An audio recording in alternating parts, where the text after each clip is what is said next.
Bonsoir à tous et à toutes, et merci de vous joindre à nous pour la 3e soirée du programme Le Christ dans la crise. Je suis France Béchard.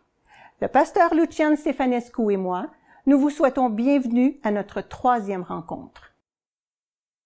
L'orateur de ce soir est le docteur David Shin. Communicateur accompli, le docteur Shin a une passion pour l'étude approfondie de la parole de Dieu et pour le partage de sa vérité et de ses principes avec les autres.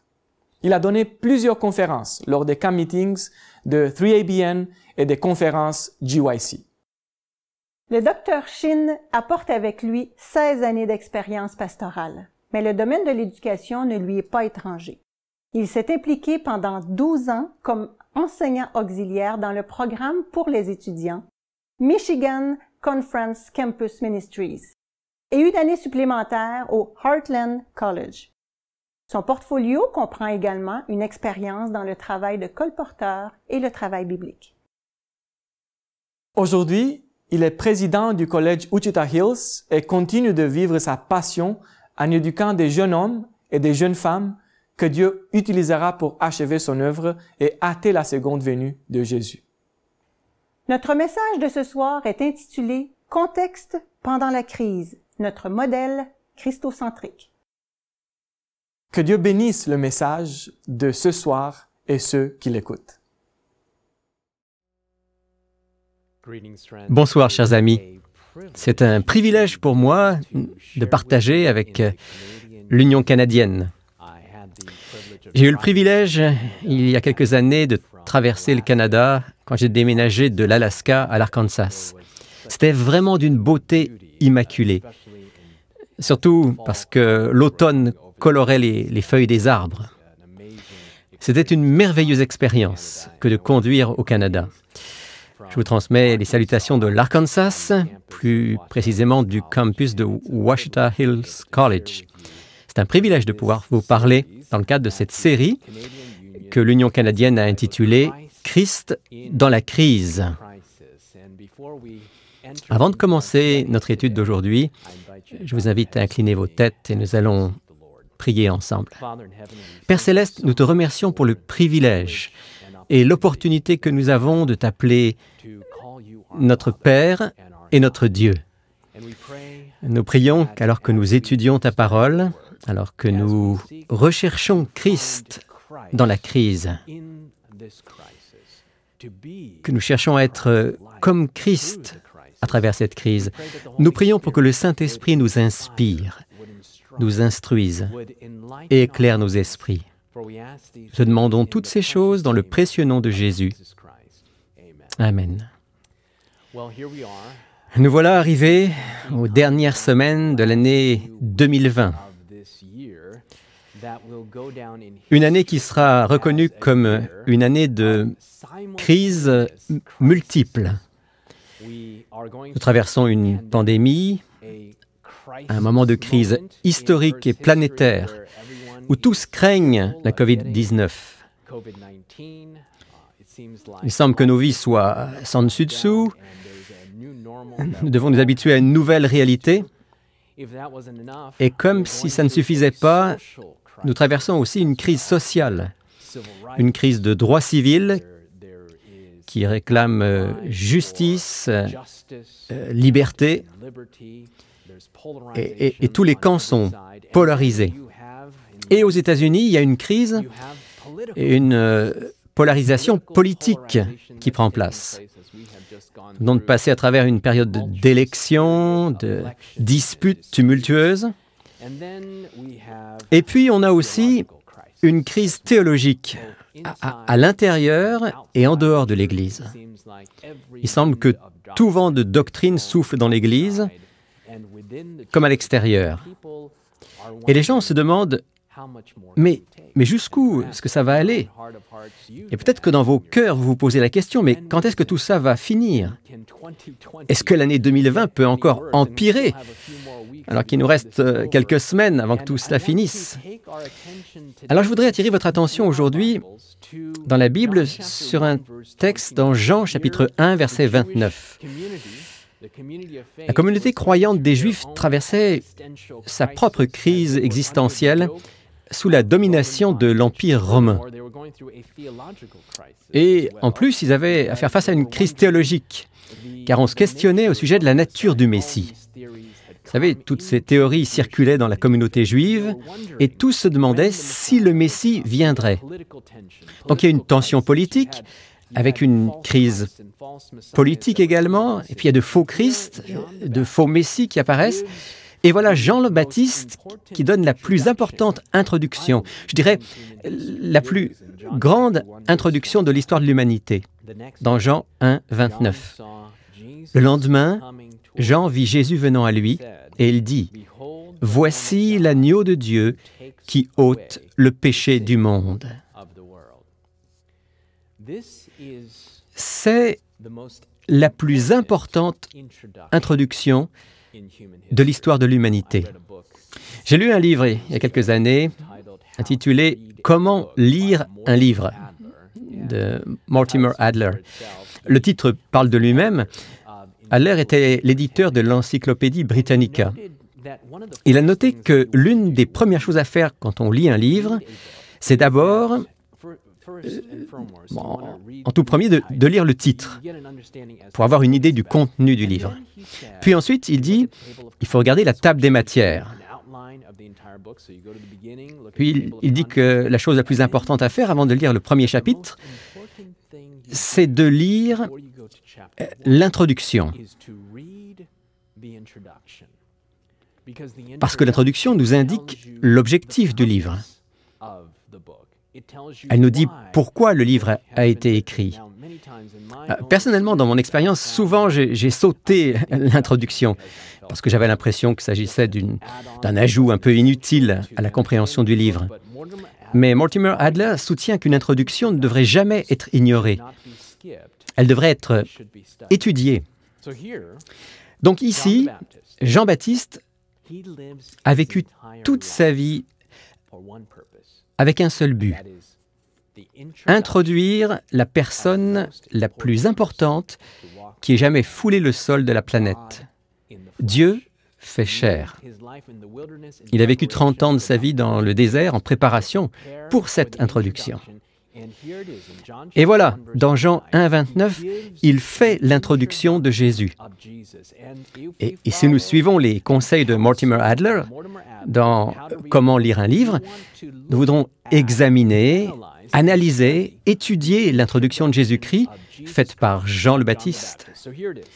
Donc voilà, encore une fois, le lendemain, Jean vit Jésus venant à lui et il dit « Voici l'agneau de Dieu qui ôte le péché du monde. » Voilà donc l'idée qui se dégage de Jean 1, 29, dans la plus importante introduction de l'histoire de l'humanité, alors que la communauté juive fait face à une crise politique et à une crise théologique. Cette introduction donne une ancre à laquelle on peut s'accrocher durant les bouleversements qui nous entourent. En termes simples, voici l'agneau de Dieu. En d'autres mots, si vous voulez vous accrocher à quelque chose, si vous voulez passer à travers 2020 et ce qui suivra, car on ne sait pas ce que sera 2021, si cette décennie ou ce siècle qui vient seront faciles à vivre. Jésus revient bientôt, n'est-ce pas? Alors nous avons ces paroles de Jean le Baptiste. Si vous voulez émerger de cette crise, vous devez garder vos yeux sur Jésus et contempler l'agneau de Dieu qui ôte le péché du monde. Au milieu du chaos qui nous environne, nous devons rester fixés sur Jésus-Christ. Hébreux 12 dit « Ayant les regards sur Jésus, le chef et le consommateur de notre foi, qui, en vue de la joie qui lui était réservée, a souffert la croix, méprisé l'ignominie et s'est assis à la droite du trône de Dieu. » Donc, frères et sœurs de l'Union canadienne, il est temps pour nous de contempler l'agneau de Dieu qui ôte le péché du monde. Jean nous dit, voici l'agneau, regardez l'agneau. La nature de l'introduction donnée par Jean le Baptiste au sujet de Jésus doit être décodée. En d'autres termes, lire cette déclaration sans une perspective herméneutique, sans une clé d'interprétation, nous mènera vraisemblablement à une fausse conclusion. La seule manière de décoder cette introduction, c'est d'aller au sanctuaire, car c'est dans le sanctuaire qu'on peut voir comment l'agneau ôte réellement le péché du monde. Jean n'a pas dit « Voici le lion de la tribu de Juda » ou « Voici l'étoile brillante du matin ». Non, non, Jean a dit « Voici l'agneau ».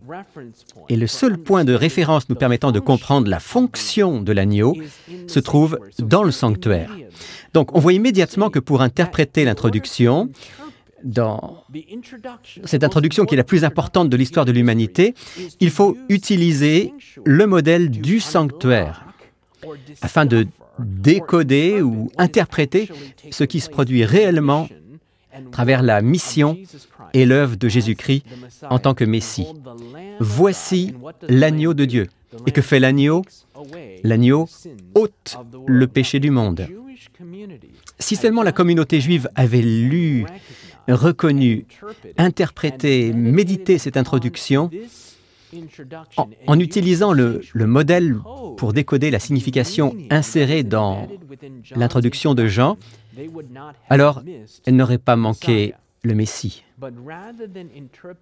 Mais au lieu d'interpréter le message de Jean à la lumière du sanctuaire, ils ont interprété le message de Jean à travers des lentilles politiques. Ils ont interprété le message de Jean à travers une perspective politique. En d'autres termes, ils avaient ces idées qui étaient entremêlées à la culture du 1er siècle, découlant de la politique, de leur propre désir patriotique. Ils avaient présumé, ils avaient fait des présuppositions selon lesquelles Jésus, ou le Messie plutôt, allait venir pour vaincre les Romains. C'était une idée dominante au 1er siècle. En d'autres termes, le Messie viendrait leur donner une prééminence politique. Alors, leurs présuppositions herméneutiques, issues de la société, de la culture, de la politique, ont empiété sur leur capacité à comprendre l'œuvre de Jésus-Christ. Elles devinrent si puissantes qu'au final, ils ont vu Dieu face à face et ils ont fini par le crucifier. Se pourrait-il que nous fassions face à une situation similaire aujourd'hui? Je ne veux pas m'aventurer dans un débat au sujet de la politique ou même de la culture, mais je veux dire que généralement, je remarque que dans notre propre communauté de croyants, nous risquons de laisser nos convictions politiques ou culturelles devenir les points de référence herméneutiques pour notre compréhension de la vie et de la mission de Jésus. J'ai entendu un orateur demander « Comment savoir que l'on adore réellement Jésus ?» et non pas un individu de classe moyenne, vivant dans la banlieue, possédant un VUS et ayant 2 enfants. En d'autres termes, ce théologien avançait que nous, les Occidentaux, dans une civilisation occidentale, ont le point de vue de créatures confortables et toutes ces choses contre nous, comme la surconsommation et la manière dont la société occidentale a influencé notre vie.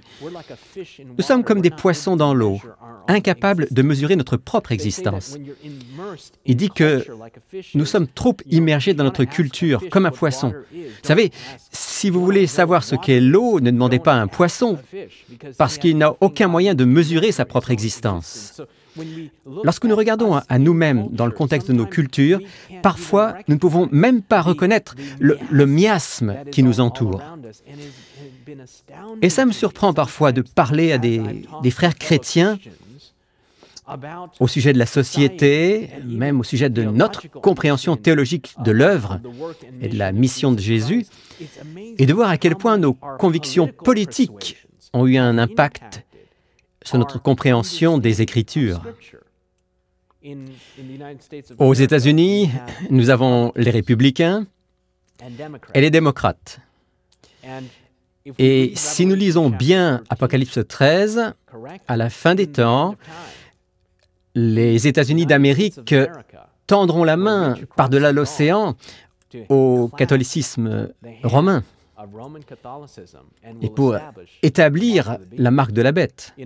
En d'autres termes, il viendra un temps où être chrétien voudra dire être antipatriotique. Il est dit que toute la terre sera dans l'admiration derrière la bête. Et ça inclut l'Amérique du Nord, l'Amérique du Sud, l'Asie, le monde entier qui marchera sous la bannière de la marque de la bête et l'établissement de l'image de la bête. Donc il faut être très prudent. C'est facile de regarder aux Juifs du 1er siècle et de se demander mais comment est-ce qu'ils n'ont pas reconnu le Messie? Mais l'une des raisons était qu'ils ont laissé leur culture, leur politique influencer leur compréhension des Écritures. Et ces présuppositions, ces idées, ils ne voulaient pas les abandonner. Elles sont devenues des idoles dans leur esprit. Et lorsqu'ils se sont trouvés face à face avec Dieu, leurs idées idolâtres étaient si précieuses pour eux qu'au lieu de les abandonner, ils ont choisi de rejeter le Fils de Dieu. Se pourrait-il qu'aujourd'hui nous ayons des idées dans nos esprits, des présuppositions politiques et culturelles qui ne soient pas bibliques, et qu'alors que nous retournons au texte des Écritures avec l'aide du Saint-Esprit, alors que nous en revenons au texte, Dieu nous appelle à délaisser les idées politiques et culturelles que nous chérissons, toutes celles qui vont à l'encontre du texte. Êtes-vous prêt à le faire par la grâce de Dieu? Pouvez-vous dire, Seigneur, aide-moi à être disposé. Seigneur, prends mon cœur parce que je ne peux pas te le donner. Et aujourd'hui, vous savez, nous n'adorons pas seulement à l'autel du matérialisme. Nous n'adorons pas seulement à l'autel du pouvoir, mais nous adorons aussi à l'autel des idées, des concepts.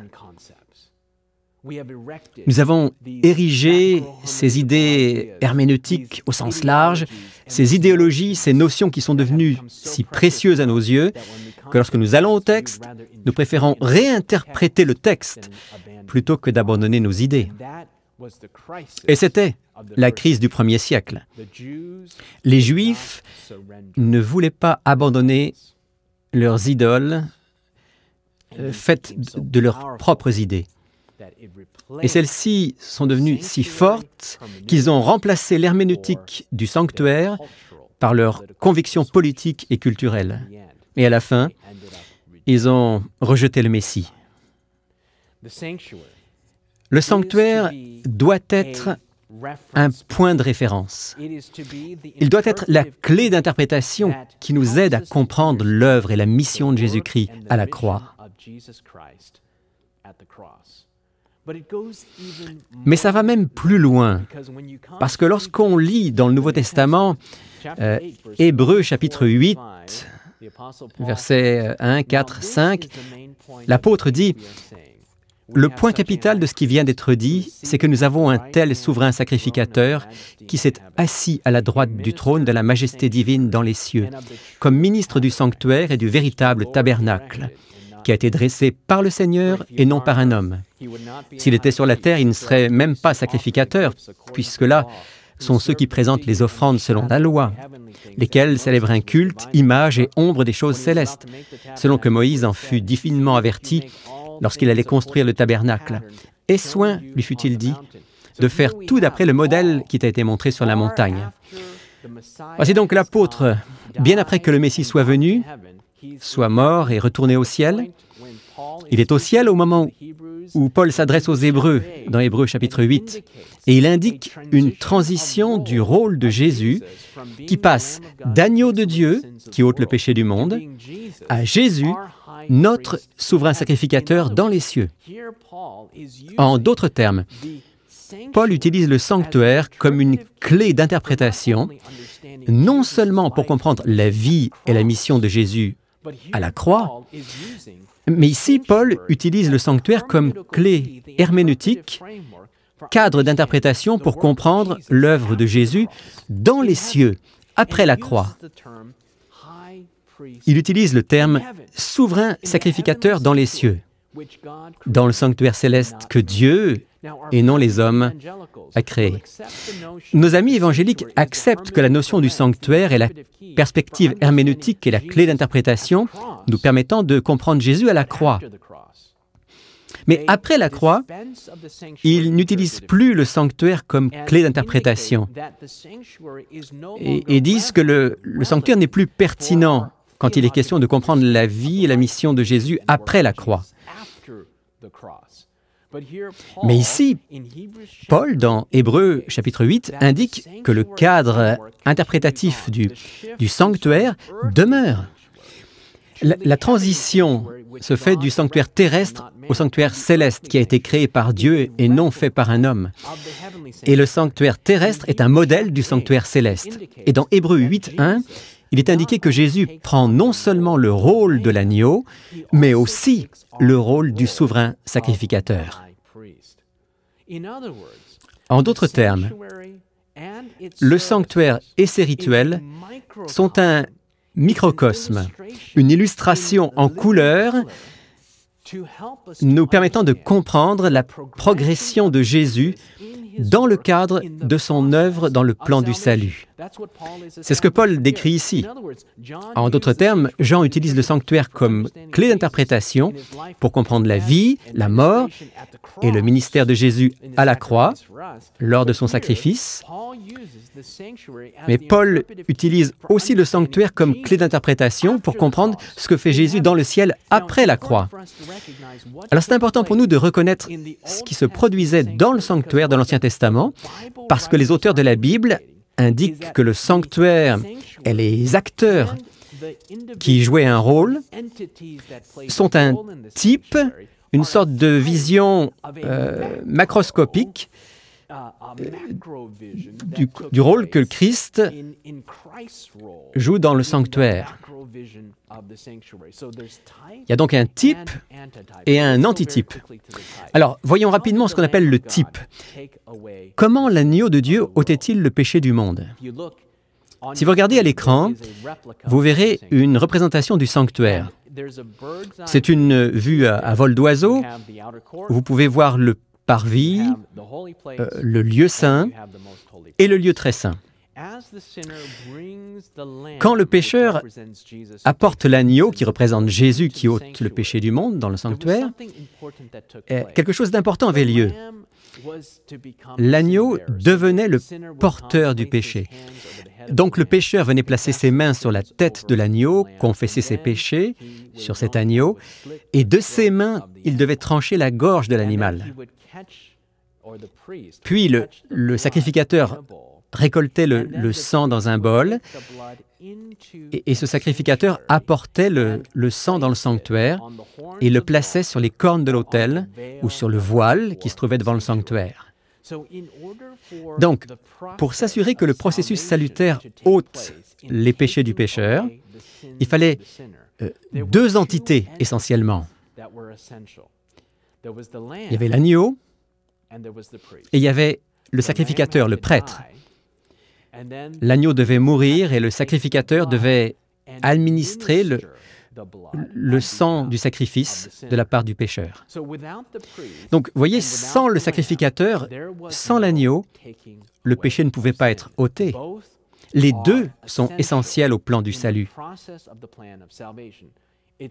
Pas seulement l'agneau et pas seulement le sacrificateur. Ce sont les deux qui sont essentiels pour que le processus du salut soit complet. En d'autres termes, après avoir tranché la gorge de l'animal, le pécheur n'apportait pas lui-même le bol dans le lieu saint pour l'administrer en son nom. Non, non, pas du tout. En fait, il fallait un intermédiaire, un médiateur, un sacrificateur, un souverain sacrificateur qui apporterait le sang de l'agneau et la vie et la chair sont dans le sang pour l'apporter dans le sanctuaire à notre place pour effectuer un ministère en notre nom. Ça, c'est le point important. Pour que le processus du salut ait lieu, il faut l'agneau et le prêtre. Et comme nous l'avons vu dans Jean 1, 29 et dans Hébreux 8, Jésus est l'agneau et Jésus est aussi notre grand prêtre. Jésus est mort à la croix, son sang a coulé pour nous. Jésus est notre souverain sacrificateur dans les cieux. Et lorsque nous réclamons les bénéfices du sacrifice, qui se trouve dans les cieux? Notre grand prêtre qui nous applique les bénéfices de ce sacrifice. Vous pouvez avoir les bénéfices de ce sacrifice. Amen. Vous pouvez l'avoir aujourd'hui. Le sang de Jésus a coulé pour vous sur le calvaire. Et lorsque vous lui demandez de vous couvrir de son sang, de vous couvrir de sa robe de justice, Jésus est le grand prêtre dans les cieux et il vous offre les bénéfices du sacrifice. Et votre nom est écrit dans le livre de vie de l'agneau. Amen. C'est ça le salut, c'est d'être couvert, c'est d'avoir ce pouvoir dans nos vies qui nous lave.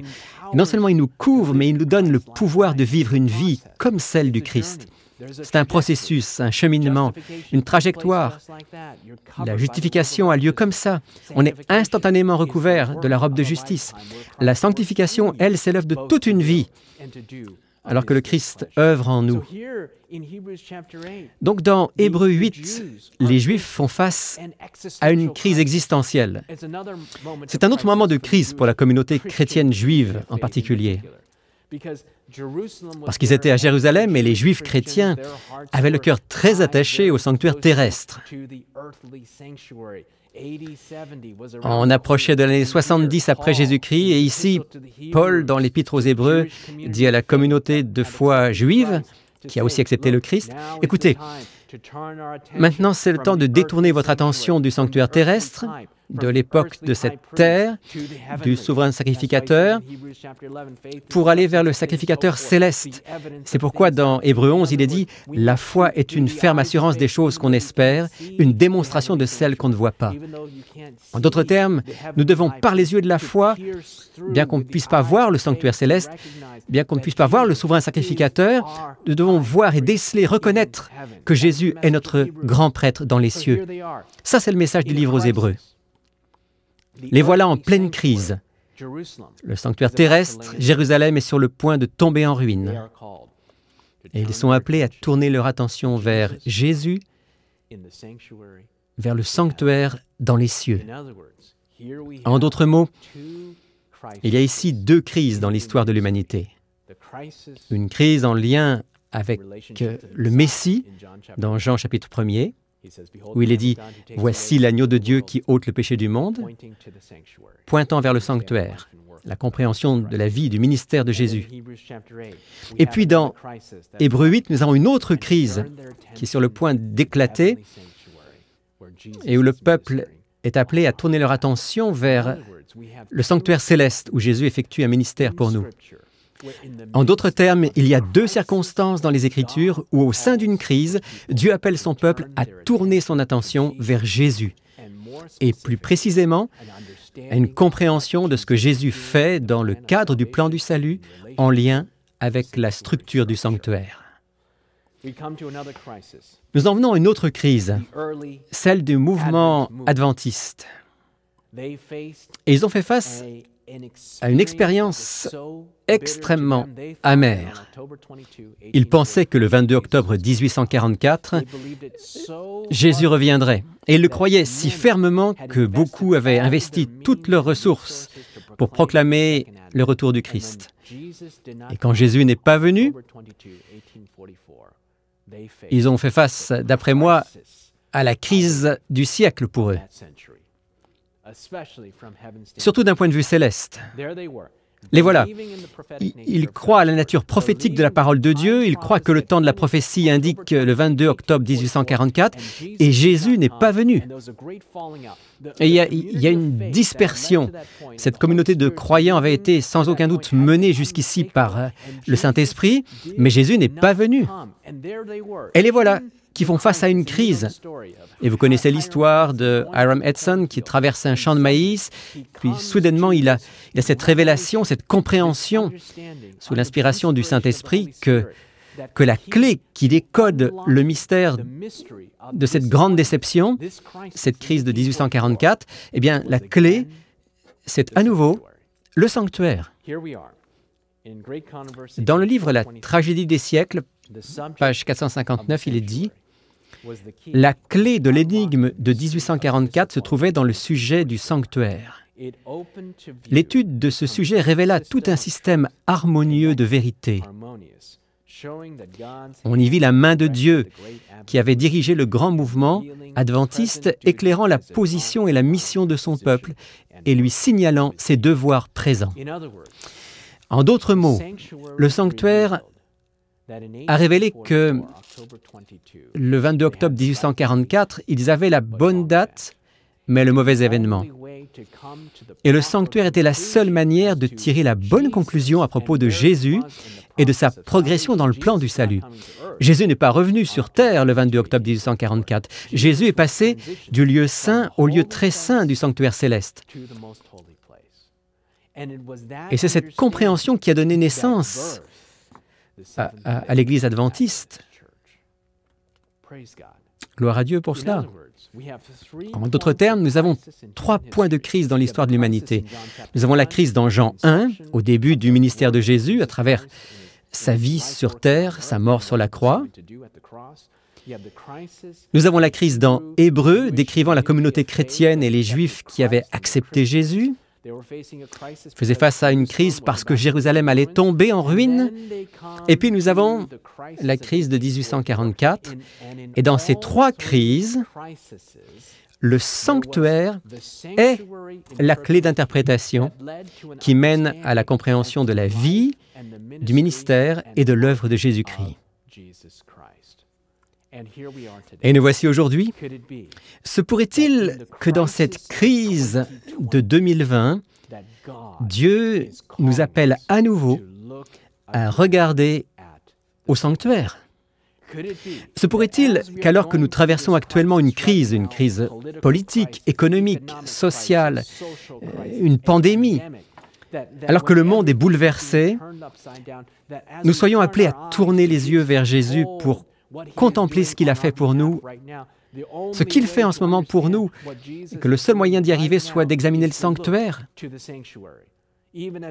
Comme Jean, dans Jean 1, 29, qui a appelé le peuple à regarder au sanctuaire pour comprendre l'agneau de Dieu qui ôte le péché du monde.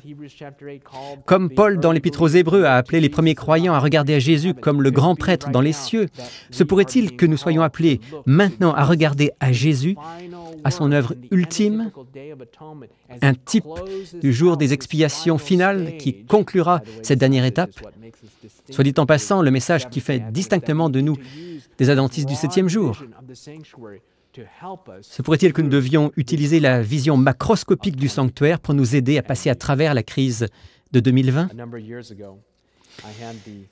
Il y a quelques années, j'ai eu l'occasion de me rendre au Japon. Je faisais une présentation à Tokyo. J'ai passé un moment merveilleux là-bas. C'était la première fois que j'étais en Asie. Et mon expérience là-bas m'a permis de me reconnecter à mes racines asiatiques. Je suis coréen d'origine, mais le fait de me retrouver en Asie a beaucoup résonné avec moi. Ça m'a permis de comprendre mon héritage. Après ma présentation, on avait un peu de temps libre. Alors nous avons pris un train et nous sommes dirigés vers le sud du Japon pour aller à Kyoto. Et à Kyoto, on est sorti du métro, on est allé à l'hôtel. Puis là, on a décidé qu'on allait faire un peu de tourisme à Kyoto. Alors on a pris le métro et on s'est perdu complètement dans le métro pendant environ 2 heures. Alors il y a cette expérience qu'on a vécue. Vous savez, quand on est perdu, on a faim et on est frustré. Et alors ma femme et moi, on était là et les choses commençaient à être un peu tendues. On avait faim et on tournait en rond, personne ne parlait anglais. Et chaque fois que j'essayais de parler à quelqu'un en anglais, il disait non, on ne parle pas anglais. Donc on était là, on tournait en rond dans ce métro sans savoir où aller. Et nos vacances étaient en train de devenir un cauchemar. Et puis tout à coup, quelque chose s'est produit. On nous a donné quelque chose qui a changé complètement notre expérience. C'était une carte écrite en anglais. Gloire à Dieu pour ça. Et cette carte était un simple morceau de papier, un petit morceau de papier en anglais. Ça nous a donné un point de référence qui nous permettait de comprendre où nous nous trouvions. Et en utilisant cette carte, cette perspective herméneutique, cette clé d'interprétation, alors nous avons pu déchiffrer la ville de Kyoto. On a continué notre chemin, ça a complètement changé notre expérience. Un morceau de papier qui a été la clé d'interprétation nous permettant de comprendre Kyoto. On est allé partout, on a apprécié les sites, ça a complètement changé notre expérience. De la même manière, le sanctuaire est la perspective qui change notre expérience en lien avec le Christ et en lien avec les Écritures. J'aimerais rapidement vous montrer à nouveau une carte du sanctuaire à l'écran. C'est une vue à vol d'oiseau à nouveau du sanctuaire. Elle illustre le plan du salut. Vous pouvez voir le lieu très saint, la gloire de la Shekinah ainsi que l'arche de l'Alliance. C'est là qu'Adam et Ève se trouvaient avant la chute. Après la chute, la race humaine en entier a été placée à l'extérieur des portes du sanctuaire. Et le plan du salut consiste à nous faire retourner dans le parvis, dans le lieu saint, et puis dans le lieu très saint. Ça, c'est le processus du plan du salut. Quand on lit la Genèse, on voit qu'après la chute, quelque chose est arrivé à la relation interpersonnelle entre Dieu et Adam et Ève. La Bible indique qu'auparavant, Adam et Ève pouvaient entretenir une communion ouverte, face à face avec Dieu. Mais cette communion ouverte avec Dieu a été perturbée. On s'imagine qu'avoir une communion ou une conversation face à face avec Dieu devait être le meilleur moment de chaque journée pour Adam et Ève. Et tout ça a complètement disparu. Nous voyons cette perturbation dans Exode 33, verset 22, quand Dieu dit à Moïse, « Tu ne pourras pas voir ma face, car l'homme ne peut me voir et vivre. » Donc, même si Moïse était un saint homme, Dieu dit, « Tu ne pourras pas voir ma face, tu me verras par derrière. » Et Hébreux 12, 24 nous dit pourquoi nous ne pouvons pas voir le Seigneur. La Bible dit, « Sans la sanctification, personne ne verra Dieu. » Donc la sanctification, c'est le critère nous permettant de voir Dieu face à face. En entendant cette condition, je suis abasourdi. Je ne sais pas si c'est le bon terme, mais je me sens tellement inadéquat. Je suis tout sauf saint. Mais ce qui est merveilleux, c'est que le souverain sacrificateur, en entrant dans le lieu très saint, portait sur le front une plaque où il était écrit « Sainteté à l'Éternel ». Et bien sûr, Jésus représente le grand prêtre. En d'autres termes, la personne qui nous permet d'avoir à nouveau cette rencontre face à face n'est nulle autre que Jésus et ses mérites. C'est la justice du Christ qui nous permet d'entrer dans le lieu saint en passant par le parvis pour finalement atteindre le lieu très saint. Et puis dans Apocalypse 22, verset 4, la Bible dit « Ils verront sa face et son nom sera sur leur front. » En d'autres mots, Dieu nous ramènera au tout début, à l'époque où nous pouvions avoir une communion face à face avec Dieu. Et le seul moyen de parvenir à cette réunion, cette restauration, c'est par les mérites et le sang de Jésus-Christ. Je prie aujourd'hui pour qu'au courant de cette crise, nous regardions à Jésus avec les yeux de la foi, que nous regardions à Jésus qui, en ce moment même, intercède en notre faveur dans le sanctuaire céleste, qui nous attribue chaque jour sa justice à chacun d'entre nous, qui nous attribue ses mérites, et que vraiment nous utilisions le sanctuaire comme un point de référence. Comme Jean le Baptiste qui a attiré les regards des premiers croyants vers le sanctuaire, comme Paul qui a pointé vers le sanctuaire céleste, comme le mouvement adventiste qui a regardé au sanctuaire. Nous qui sommes en 2020, une année de crise, Dieu nous appelle à regarder à Jésus qui intercède en notre faveur dans le sanctuaire céleste. Je veux vous encourager à étudier le sanctuaire, à l'utiliser comme clé d'interprétation pour votre compréhension de la vie, de l'œuvre et de la mission de Jésus, sur la terre et dans le sanctuaire céleste. En méditant sur Jésus, sur son œuvre, vous serez transformés de gloire en gloire, et votre foi grandira de jour en jour. Que Dieu vous bénisse, chers amis, mes frères et sœurs de l'Union canadienne. Soyons fidèles jusqu'au retour de Jésus-Christ. Quand il reviendra sur les nuées de gloire, que cette terre ne sera plus qu'un lointain souvenir. Prions pour terminer. Père Céleste, nous te remercions pour ta bonté et pour ta grâce. Merci parce que, même si 2020 était une année de crises successives, tu nous as promis de ne pas nous abandonner, jamais. Seigneur, aide-nous à garder les yeux fixés sur Jésus. Aide-nous à regarder à Jésus, le chef et le consommateur de notre foi, avec les yeux de la foi. Aide-nous à percer les nuages qui nous environnent avec les yeux de la foi, que nous regardions à Jésus qui intercède en notre faveur dans le sanctuaire céleste. Merci d'écouter et de répondre à notre prière. Nous te le demandons au nom précieux de Jésus. Amen.